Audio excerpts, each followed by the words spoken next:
అలిపిరి అనే పేరుకు అర్థమొక అభిప్రాయం ప్రకారం ఇది ఆదిపడి మొదటి మెట్టు అనే పదం నుంచి కాలక్రమేణా అలిపిరిగా మారింది.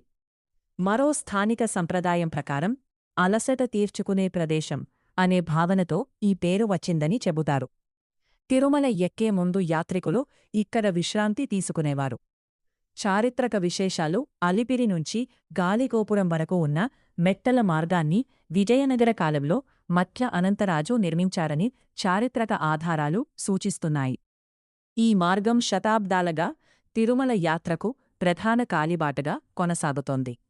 పాదాల మండపం అలిపిరిలోని పాదాల మండపం అత్యంత ప్రాచీన కట్టడాల్లో ఒకటి.